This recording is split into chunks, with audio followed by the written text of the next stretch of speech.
Những ngày gần đây trong tựa game Royal Kingdom đang dần dần lên về một cái vấn đề, đó chính là lượng nộ bị giới hạn ở 220 nộ một turn. Và trong video ngày hôm nay chúng ta sẽ cùng đi tìm hiểu tại sao cái việc giới hạn này nó lại ảnh hưởng tới trải nghiệm chơi game của các bạn, và liệu các bạn có cần điều chỉnh gì về trang bị cũng như bộ tướng của các bạn để có thể phát huy được tối đa cái sức mạnh thật sự của họ không.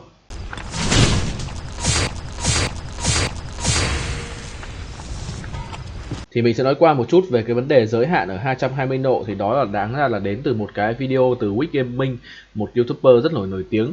Thì đã có nêu lên một cái phản hồi từ phía nhà phát hành. Đó là nhà phát hành họ đã phản hồi rằng tối đa một vị tướng chỉ có thể nhận được 220 nộ một turn, và cái lượng nộ nhận được mỗi turn từ đòn đánh thường ấy nó không phải là 100 nộ nha các bạn.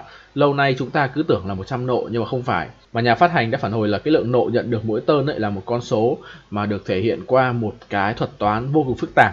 Và cái thuật toán đó họ sẽ không công bố cho chúng ta, nhưng chúng ta chỉ cần biết rằng cái lượng nộ nhận được nó sẽ thay đổi rất nhiều dựa vào tình huống và rất nhiều yếu tố khác nhau. Mà cái thông tin duy nhất chúng ta biết được đó là lượng nộ giới hạn một turn sẽ là 220 nộ. Có nghĩa là gì? Có nghĩa là nếu như trong một turn đó các bạn nhận được 250 nộ hoặc là 300 nộ đi, thì thực ra nó sẽ trừ của các bạn đi cái lượng nộ bị dư. Ví dụ như là 300 trừ đi 80 là còn 220 nộ. Và ngay khi mình thấy con số 220 ấy, mình đã nghĩ ngay tới một cái vấn đề cực kỳ có thể nói là khá là buồn cười. Đó chính là nhánh tài năng của những con tướng hỗ trợ. Những vị tướng hỗ trợ trong game sẽ có cái điểm hồi sinh này, sẽ ngay lập tức phục hồi cho các bạn tới 150 sức mạnh phi thường, tức là 150 nộ. Như vậy mình lúc này mình đang hỏi là ủa sao tự nhiên lại hồi cái này hồi 150 nộ nhỉ? Nếu như đã giới hạn ở 220 nộ thì tại sao không hồi ở đây ví dụ là 100 nộ đi, không hồi như 60 nộ như cái điểm hồi sinh ở nhánh talent kỹ năng mà lại là 150?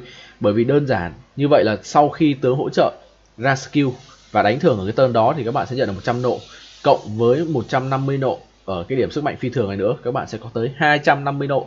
Có nghĩa là các bạn đã bị dư 30 nộ một cách gọi là gần như nó không có ý nghĩa. Thế các bạn, con số 150 độ này thật sự bây giờ mình vẫn không nghĩ là nó có một cái ý nghĩa gì hết ấy.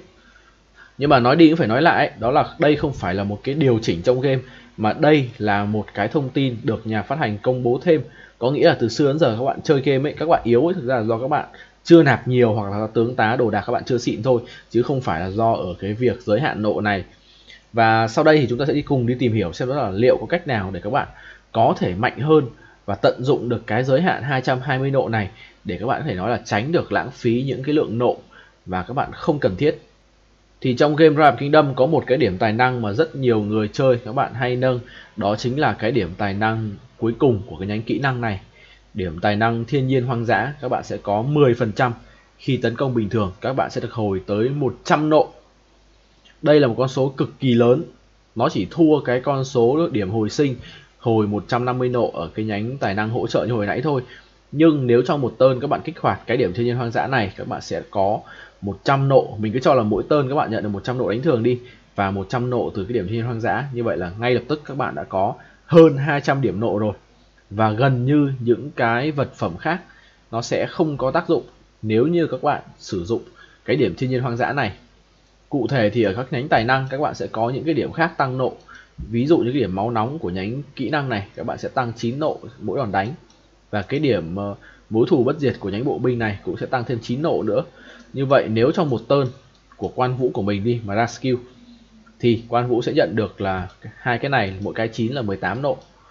Giả sử kích hoạt thiên nhiên hoang dã là 118 nộ, kết hợp với nộ từ đòn đánh thường là 218 nộ.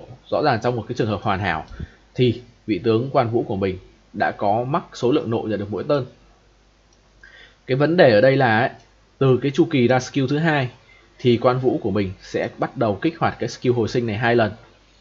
Tức là 10 cái lượt đầu tiên các bạn sẽ không ra skill thì cái điểm hồi sinh này nó chưa có tác dụng.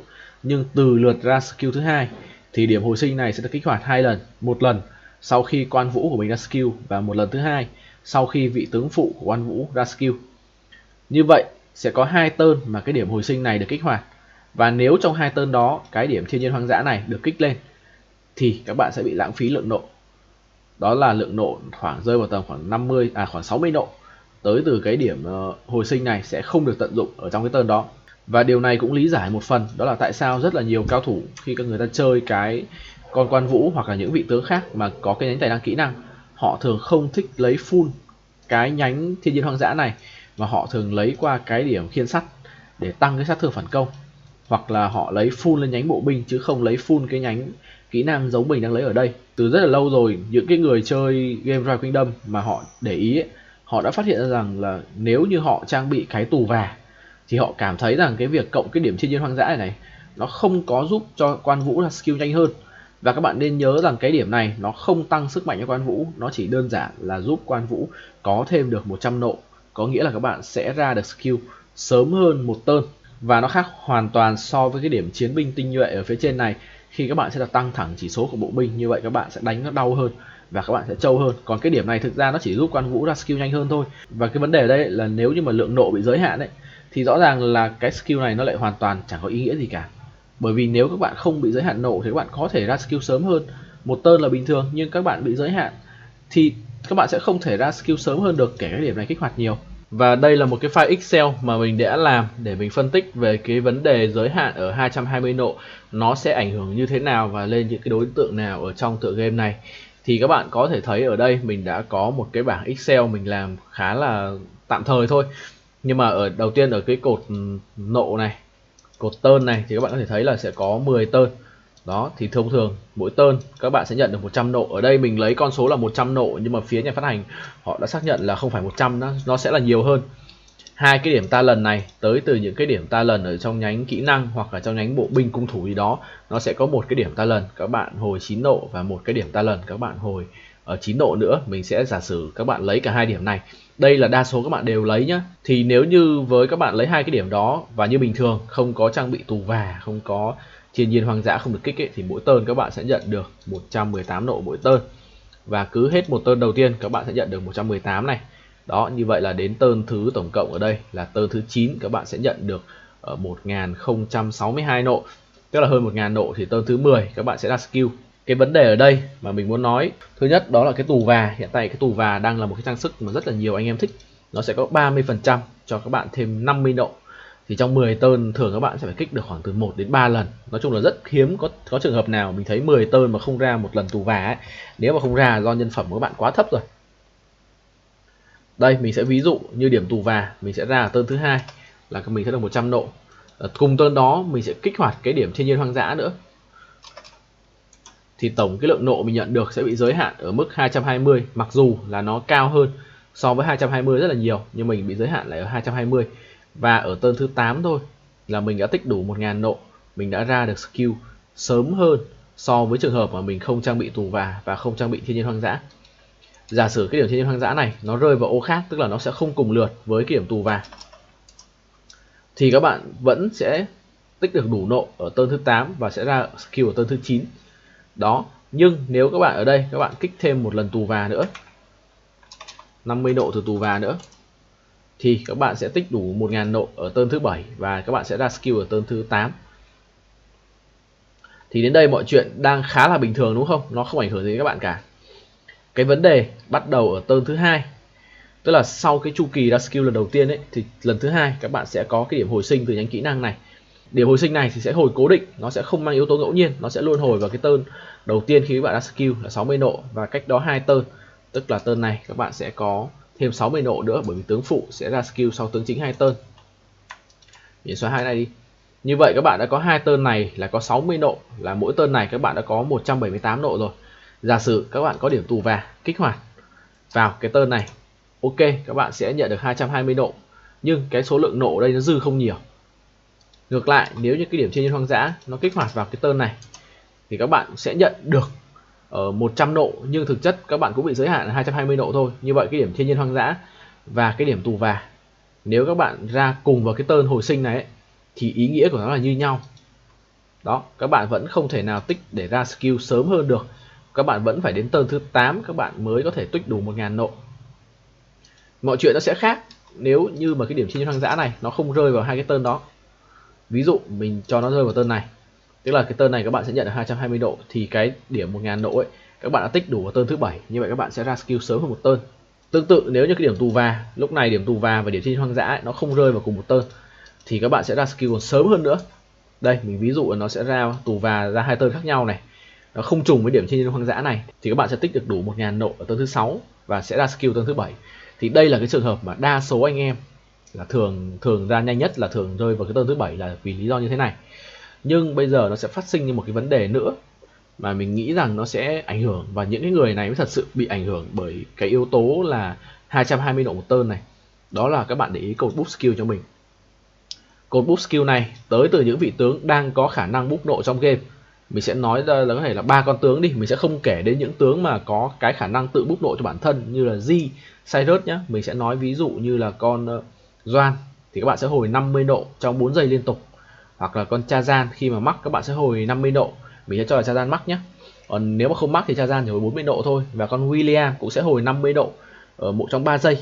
Vậy mình giả sử con Chazan nó boost, có thể là cái đạo này chính là đạo của Chazan, hoặc cái đạo này là của một con Chazan ở đâu đó nó boost cho các bạn. Giả sử boost 50 nộ, 50 đó, là các bạn có thể thấy ở đây là ngay lập tức 3 lượt này các bạn đã được boost thêm 150 nộ, tức là 3 lượt này nó gần nhau. Thì bây giờ rất là khó. Ví dụ cái điểm thiên nhiên hoang dã mình sẽ cho chưa kích hoạt đi, thì không cộng điểm thiên nhiên hoang dã thì giả sử cái điểm tù và đây, điểm tù và mình sẽ cho là búp nộ và không lên tù và nhé, thì các bạn sẽ tích đủ nộ ở turn thứ 7 và turn thứ 8 skill. Ok, giả sử điểm tù và rơi vào 2 ô bất kỳ thì các bạn sẽ ra sớm hơn được một turn, đó là turn thứ 6 các bạn đã tích đủ. Ở đây là đã tích đủ là 1000 nộ ở turn thứ 6 rồi. Vấn đề là nếu mà điểm thiên nhiên hoang dã nó mà rơi, mình ví dụ nó rơi vào cái ô này đi, thì các bạn mới đủ 1000 nộ là các bạn mới ra được skill turn thứ 7, tức là các bạn tích đủ 1000 nộ turn thứ 6. Thì điều này rất là khó. Anh em có thể thấy này, bây giờ nhá, điểm thiên nhiên hoang dã nó rơi vào ô nào đi chăng nữa ấy, thì cái lượng nộ các bạn bị mất đi cũng rất là nhiều, mà các bạn sẽ không ra skill sớm hơn. Mình sẽ ví dụ như là rơi vào cái turn thứ 2 này đi, thì rơi vào turn thứ 2 này thì các bạn vẫn sẽ ra skill ở turn thứ 7, tức là các bạn tích mất 6 turn để các bạn tích đủ 1000 nộ thì sẽ ra skill turn thứ 7. Và chỉ có một trường hợp duy nhất mà các bạn có thể kích được skill sớm hơn một turn, tức là phát huy đúng cái tính chất của cái điểm thiên nhiên hoang dã, đó là ra skill sớm hơn một turn đấy. Đấy là các bạn phải ra skill, đó là cái điểm thiên nhiên hoang dã này nó phải được kích hoạt vào một cái lượt mà các bạn không được búp nộ, không được búp tù và. Đây mình ví dụ ra skill vào turn thứ 6 này thì ở đây là 994, nhưng thực tế các bạn nhận sẽ là cao hơn, thì các bạn sẽ có khả năng ra skill turn thứ 6. Túm cái váy lại cái việc mình vừa phân tích cho các bạn đấy, thì có vẻ như là những người mà thật sự bị ảnh hưởng hoặc là từ lâu nay ấy, các bạn đã vô tình bị yếu đi bởi cái giới hạn 220 nộ, chính là việc các bạn đã dồn quá nhiều nộ vào trong đội quân của các bạn thông qua cái việc là các bạn vừa trang bị tù và, các bạn vừa sử dụng những đạo búp nộ, ví dụ như là Chazan, ví dụ như là Doan, ví dụ như là William. Đó, các bạn sử dụng những đạo búp nộ và các bạn lại tiếp tục sử dụng thêm cái điểm thiên nhiên hoang dã này nữa, thì nó sẽ không giúp các bạn ra skill nhanh hơn. Mình xin nhắc lại là cái điểm thiên nhiên hoang dã này nó sẽ không giúp các bạn mạnh hơn, nó chỉ giúp đội quân của các bạn mạnh hơn trong trường hợp nó được kích hoạt vào một cái turn phải nói là cực kỳ lý tưởng, thì các bạn mới ra skill sớm hơn được. Và nếu các bạn không ra skill sớm hơn được ấy, thì rõ ràng cái điểm này nó sẽ không giúp các bạn mạnh lên, và thậm chí là để nâng cái điểm thiên nhiên hoang dã này các bạn mất tới 5 điểm, và những cái điểm tấn công này các bạn sẽ phải mất thêm 3 điểm nữa. Như vậy ở đây tổng cộng các bạn mất tới 8 điểm tài năng để lấy full cái điểm thiên nhiên hoang dã. Thì nếu các bạn có một cái góp ý nào cũng như là nhận định của các bạn về cái khoản nộ ở trong game ấy, thì các bạn có thể bình luận ở phía bên dưới. Có lẽ là các bạn có thể lấy cái điểm thiên nhiên hoang dã này nhưng mà không mắc chẳng hạn, nhưng mà cái test đấy thì quá dài, mình cũng chưa có điều kiện để làm. Nếu mà theo ý kiến cá nhân của mình ấy, thì có lẽ những người chơi nào mà các bạn đang có tù và thì các bạn không nên cộng cái điểm thiên nhiên hoang dã này nữa, bởi vì bản thân các bạn không sử dụng đạo búp ấy, nhưng mà ở trên open field sẽ có những người họ sẽ búp cho bạn. Thay vào đó các bạn nên lấy full lên cái nhánh bộ binh này nếu các bạn muốn đánh ở trên open field, nó sẽ tăng chỉ số cũng như là cái hiệu ứng slow từ cái điểm bẫy gai này, nó sẽ giúp cho các bạn có khả năng đánh open field tốt hơn. Và khi nào các bạn nên lấy cái điểm thiên nhiên hoang dã này? Các bạn nên lấy điểm thiên nhiên hoang dã này ở khi mà các bạn không có tù và, đây là chắc chắn rồi. Thứ hai là các bạn cũng có thể là không có đạo búp nộ. Và thứ ba đó là đơn giản các bạn muốn đánh theo kiểu nhấp nhả ra khỏi thành phố, thì thật sự các bạn sẽ cần phải tối ưu bằng mọi cách để các bạn có thể lấy được càng nhiều nộ trong khoảng thời gian ngắn nhất càng tốt. Bởi vì cái điểm hồi sinh này cũng chỉ bắt đầu có từ chu kỳ skill thứ hai, tức là trong những cái bull lớn ấy thì cái vấn đề 220 nộ nó mới thật sự ảnh hưởng. Còn nếu mà trong những cái pha đánh mà các bạn chỉ các bạn ra skill một cái các bạn rút về luôn ấy, thì thật sự là cái 220 độ này nó sẽ không ảnh hưởng lên đa số người chơi trong chúng ta. Và video của mình đến đây là kết thúc rồi. Các bạn có nhận xét như thế nào về cái việc giới hạn ở 220 độ? Các bạn nghĩ rằng nó có thật sự ảnh hưởng nhiều đến quá trình chơi game của các bạn không? Thì hãy bình luận ở phía bên dưới và hãy nhớ là hãy luôn thảo luận một cách lịch sự nha. Hẹn gặp lại tất cả các bạn ở những video sau. Bye bye.